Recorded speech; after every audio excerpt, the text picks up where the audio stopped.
Welcome to America's Heroes Group. Welcome back to America's Heroes Group.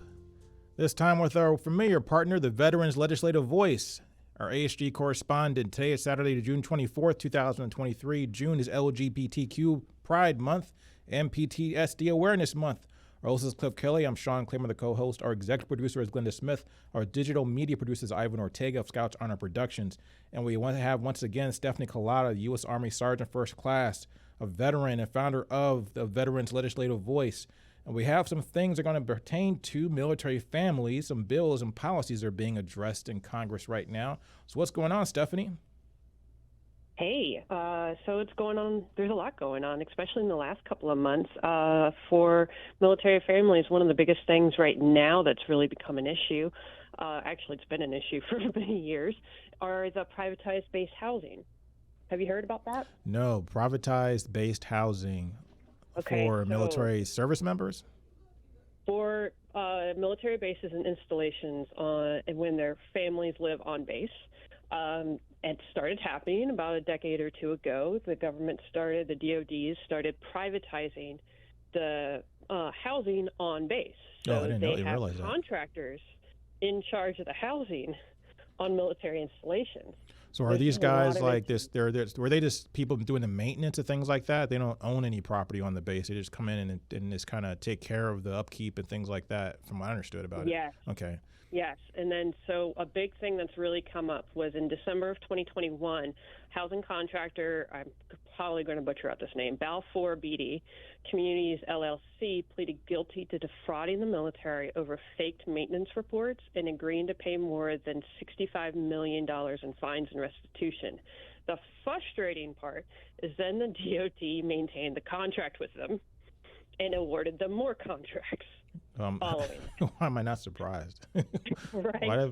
But the thing of it is, though, being on a base, have you ever seen anybody come in and take care of property? Like, I've seen the civilian contractors come in and do like those small little things, but I never thought of it as something as grand as, I never thought about it as something as grand as an actual property management company coming in and actually managing, quote unquote, and air quotes I'm using, property on military bases, because if you live in anything in the military, live on a military property, you're the one cleaning everything, cutting the grass, and all that stuff.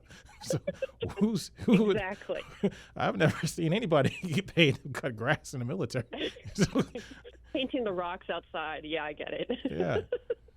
So this is a little bit more than that. So this is, making sure that there's the pipes stay non-leaky, the electrical works, everything else goes, that there's no mold or any other issues in the houses. Well, the problem is that not just this company, but other companies have been doing the same thing and basically have been neglecting base housing maintenance and just letting it go to waste, and they're still allowed to be operating it. And it's been causing a lot of issues for the military families. The one report that I found, service members and their families experience mold exposure, rodent infestations, water leaks, smells, broken appliances, rude and dismissive housing management, and adding insult to injury, there was ineffective oversight over the program by the DOD. And this is from one of the House reps from my state, Florida, and from a hearing that they did back in 2022. Wow. So is that a common problem where, because it seems like I've heard this story before where you're hiring a civilian contractor, but there's really not a system in place or a sufficient oversight system to really check what that person is doing. They might have to submit a report, or there might even be an inspection at some point, but there's really no ongoing oversight to manage the management, so to speak, I guess. You're not kidding, because as someone that has worked in transportation and been around a lot of contracts, because they'll have to contract civilian people to do things for moving, transporting military equipment. And there's a bunch of other things that I've witnessed. The DOD has a bad rap of starting up a management over the contracts that happen. They just sign the contracts, okay, cool, and then just not check back until later, until something bad happens. And that's usually when things happen. That's how standards are made, is because something bad happens, which is pretty unfortunate. Yeah. One one of the bills that I do want to highlight, it's called the Military Housing Transparency and Accountability Act by Representative Republican Glenn Thompson, trying to shout out to the Republicans here, so I'm equal opportunity here for them, try not to hate them all the time. And this bill would establish additional requirements for the military housing complaint database, basically to try to round it out, to make it easier for the families and service members to file the complaints, follow the complaints, and actually try to see some action going through here. Well, that's good. It's some progress. I wonder if any of this trickles in, some of these problems trickle into what we've been hearing about across the country today, because we have the Camp Lejeune issue where people have been getting sick from that or have toxic exposure to with that. Here in Illinois, we had a problem with one of our veteran homes for seniors. They had Legionnaire's disease, and seems like that's been going around the country. Like there's different things like that. Is that part of the same problem?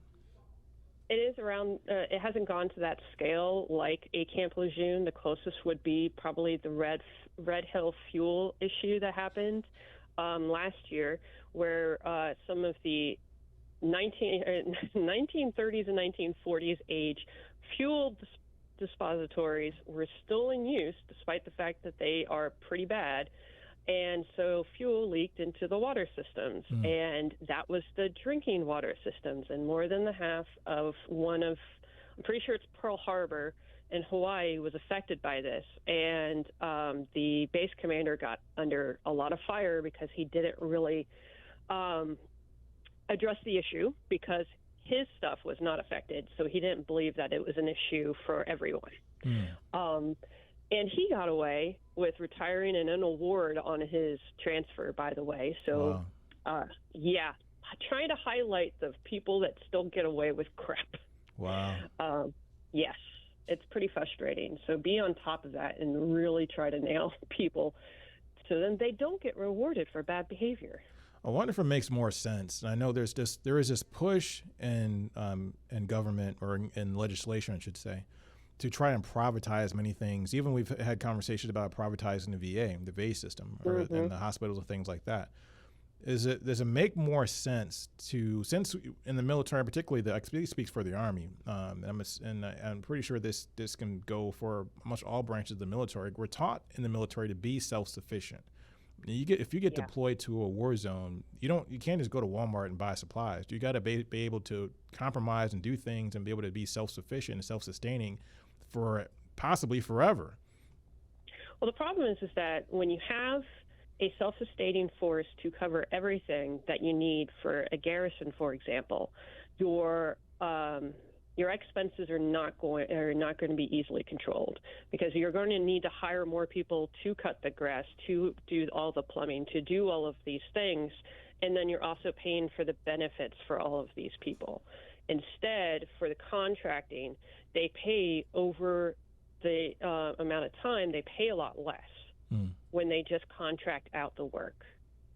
So because we just need better oversight. For the veterans, when you enlist those veterans, you're getting education benefits. You're going to get the health benefits. You're going to get all the other benefits. At least for this portion, when they hire people to work on the base, they're not paying for all of those benefits. They're just paying for them to work there. Yeah, so that's the thought process on that. But the thing is that tactic can be exploited. Contractor companies can be selected even though they're not the lowest bidder or the most quality bidder. There's a lot of things. So there's a lot of oversight that needs to happen. But then again, they need oversight over everything. There's another part about housing that I do want to talk about, and that's something that Representative Bacon, another Republican, brought up about the BAH. For everybody that don't know, BAH is a housing benefit that actually helps military people with the actual housing expenses, because if they have a family, because majority of the time the spouse is not going to be employed. And and in this economy now, you cannot survive on a one-person working family. And particularly on a military salary. Military salary is people don't realize it's not that high. I mean, it's very difficult to do that unless you're living in the South, and even in certain places of the South, it's hard to do that on one salary. Well, I did the math, at least right now, which actually I'm kind of surprised at the number, but then again, you know what, I enlisted 20 years ago. So I kind of remind my brain about inflation. Now, starting out, they get $42,000 a year. But then if you go check the living wage for a household, it's $71,000. So that's an E1 right now, and E1's getting $42,000 a year? Yes. Wow. But you got to compare it to the living household income that they need to live is $71,000. Yeah, but I mean, wow, that's crazy. Yeah, it's hard. It's really hard to gauge inflation right now because inflation the past couple of years has been crazy. So 41,000, that's what I got paid. And I thought I was living large in '94. Yeah. I mean, when I started out, I'm pretty sure I was right around 33,000 a year when I started out as an E3. That's how much I got back then. But yeah, that was barely enough to live on itself as well. But the thing is, so Representative Bacon is actually a former Brigadier General of the Air Force and actually a former base commander of the Air Force base within this district.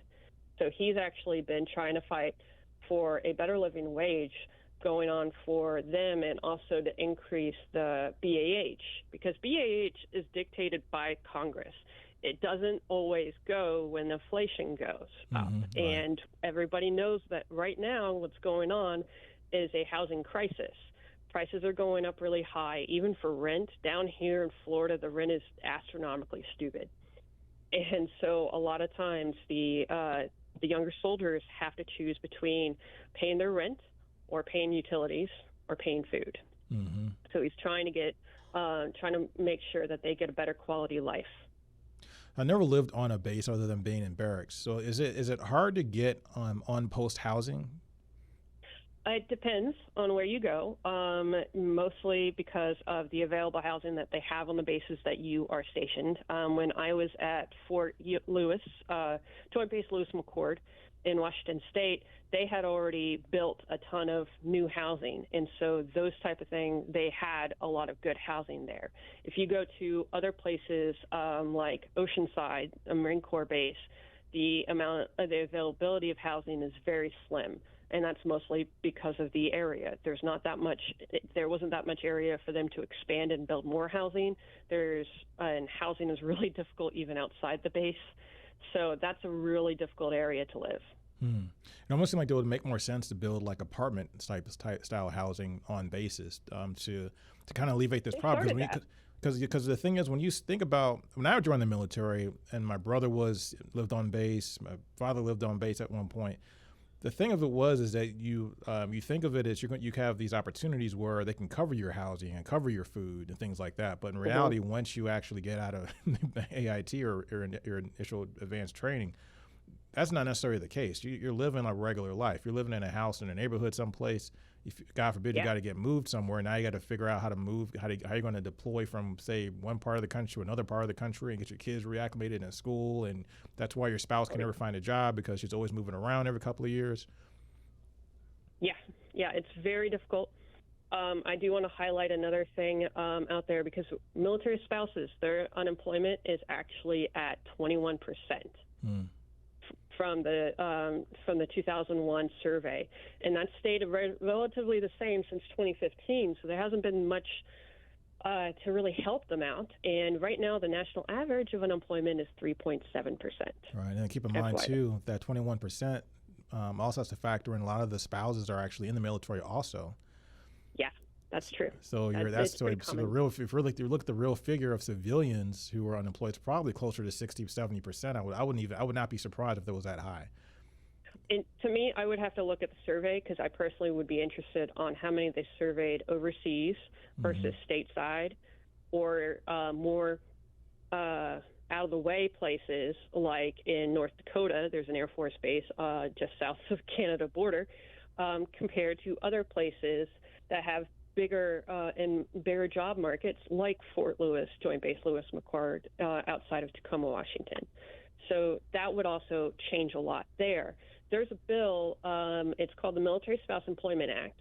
And what this one would do would actually authorize the appointment of military spouses of members of the armed forces who were active, disabled, or deceased to positions that spouses could work remotely. So this is a great thing that could happen, especially for the federal government. This is the federal government employment side, by the way. In where I worked as a military technician for the Army Reserve, I actually know a number of military wives. They were reservists, and their husbands were active duty, and they would travel along with their husbands wherever they get stationed and move around as a reservist. And sometimes we could really get them a good government job, but as soon as that gets going and they get hired and moving, they get PCS'd again. The husband would. Mm-hmm. So, and I know a number of them that just had to resign their position because they couldn't find another job in the area to transfer or one to hire, one of those things. So this would be really good to help out those military wives out there that are already working in the government system, or those that want to and they're afraid of having to deal with the PCS and the change and everything like that. This has already passed the Senate, so we only have one more chamber to get approved, and this is actually a very low cost because it's not going to cost anything more for the government just to keep them on, and it won't cost them anything to keep them remotely. So it's a really good bill that everybody really should encourage their house reps to call in and get them to support this. It's Senate Bill 349, Military Spouse Employment Act. So what do you think is if you were to put your finger on one thing that they could do that would really help military family members, because of the fact that, we see two trends that are happening, which has happened forever, but people in the military tend to marry people in the military, but one of the reasons why is because the economic pressure of trying to marry a civilian could be too great. And a lot of people join the military when they're already married, and and then they already have kids, which then you can't. We just discussed it's hard to live off a military salary, so now they have a family on food stamps. Yep. And so there's that leads on to a really good one, because there is where is it? So I found a survey from the DoD. Some 286,800 active duty force members, 1 in every 4 military service members, experience low food security. So an estimated 120,000 are faced with very low food security. But these figures don't count the spouses or the military children of the troops. So just imagine that many families that's having to deal with this. And that this would really help out, or what to help out in this situation would be a bill that's called Military Family Nutrition Access Act of 2023, Senate Bill 497. This bill would amend the Food and Nutrition Act of 2008, which actually is where the food stamps, the SNAP Act, and everything, all of those benefits are there. And what it would do was exclude the basic allowance for housing from the income for purposes of eligibility for the Supplemental Nutrition Assistance Program. So that BAH we were talking earlier, that benefit to help with the housing, especially when there's only one employed person in the household. This would actually help them qualify for more incentives, more benefits, and food stamps. That'll be a good move. I think a move in the right direction. Kind of looking at it from the approach that we kind of we're trying to do with the VA healthcare system, because in the VA healthcare system, you have things you can do inside the VA facility, but if you need special care, you can go outside of those 4 walls and get help in the civilian community, but the military still pays for that. Yeah. So being able to use, but then another thing I think would be beneficial if, like you mentioned, they don't tend to keep pace with inflation or adjust with inflation quick enough, because there is a budget that comes out once a year. Congress is not necessarily the best bean counters in the world. So when they start looking at what they need to make these numbers in order to allocate benefits, sometimes they can be ahead of inflation, but more often than not, probably behind inflation. Maybe adjusting or pegging it to an index, like this Consumer Price Index, the CPI, doing something like that where it automatically changes, just like Social Security checks change every year. Yeah, it would really help with those type of things being put in place, but it can get really scary when it comes to budgetary things. I mean, we went through the debt ceiling crisis, and it's been so crazy, and some of those things can really cause some issues. I do want to pivot. I want to talk about the veteran side real quick. So there's a bill out there called Supporting Veteran Families in Need Act, and that's House Bill 3186. It would actually make permanent authority to the Secretary of Veterans Affairs to provide financial assistance or supportive services for very low-income families in permanent housing. This happens a lot. The veterans do have issues with becoming employed or having a gainful employment, actually drawing in that income. A lot of times veterans have issues and they have these disabilities, and it takes a lot of time for the VA disability benefits to come through. And this, to me, is where it would really help those veterans while they're waiting for the benefits to come for their VA disability, for Social Security to come in. This would really help them out because a lot of times they're surviving on an income that is $1,700 a month. Is pretty much the most you can. I think it's you could go a little bit higher of $1,900 a month around there from the VA disability. That's almost the highest they can go before getting the 100% or the housing stuff. But for very low-income families is another thing, because veterans families are hurt the worst right now in terms of benefits provided from the VA. We talk about also, too, the military saying that they have an issue, what's been well documented, that they have an issue with recruitment. Do you think if they really start to attack the benefits issues and making sure that they have a strong grasp on how they compensate people, particularly when they become disabled or when they are looking for support for their families, maybe that would also help get people to reconsider joining the military who have said, you know what, I can't survive in the military. I've seen my uncle do it, I've seen my brother do it, my sister did it. They're not making any money. They're still struggling.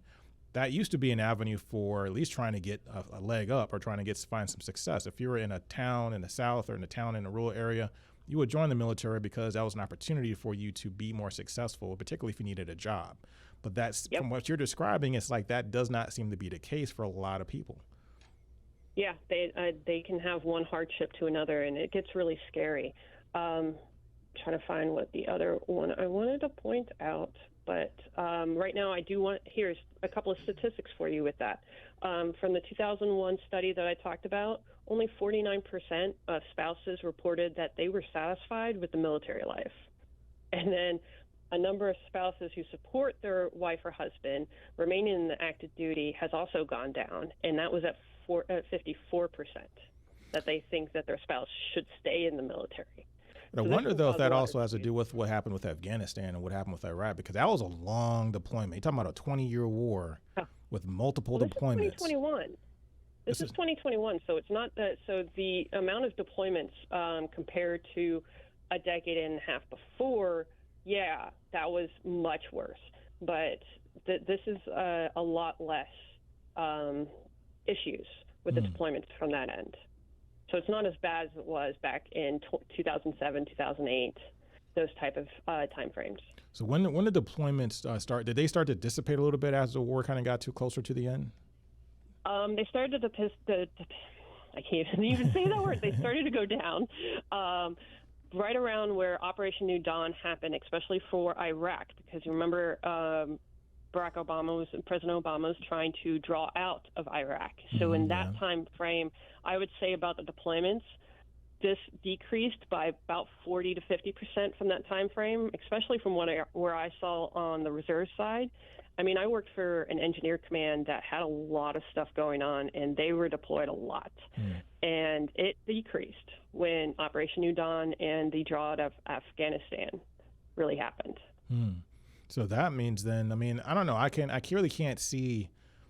I mean, once you experience that your spouse being deployed multiple times, and then seeing the issues that come along with that when that spouse returns, oftentimes, and the stress that puts on the household, I just can't see how that doesn't reverberate for years after that experience. And it's not just for that family, but the families around that family, because everybody sees that. Everybody in your neighborhood sees what's going on. Okay, I want to mention this one bill that I've been wanting to talk about, and that's Senate Bill Helping Heroes Act of 2023. This would actually establish a family coordinator for the veterans' family, so it would help them with all the different types of supportive services. They're like a social worker for the families for veterans that they would actually have a few at every VA hospital to help the veterans get all the benefits that they need to support their families properly. That is awesome. And that is something I'm definitely behind. Because like I said, it's just, I mean, because I have to go back to the fact that this has to play into the part of the military's problem of recruitment. Because if you looked at in the past, people would look like I looked at the military as a way to get education benefits, and then if something goes wrong in my life, at least I can fall back and be in the military. Yep. Steph and Kalota, Kalota, you're the greatest. Thanks for all your time again. Can't wait to have you back and see what you're going to bring us next time around. Okay, awesome. Thank you, guys. Have a good weekend. This is America's Heroes Group. We'll be right back. Stay tuned.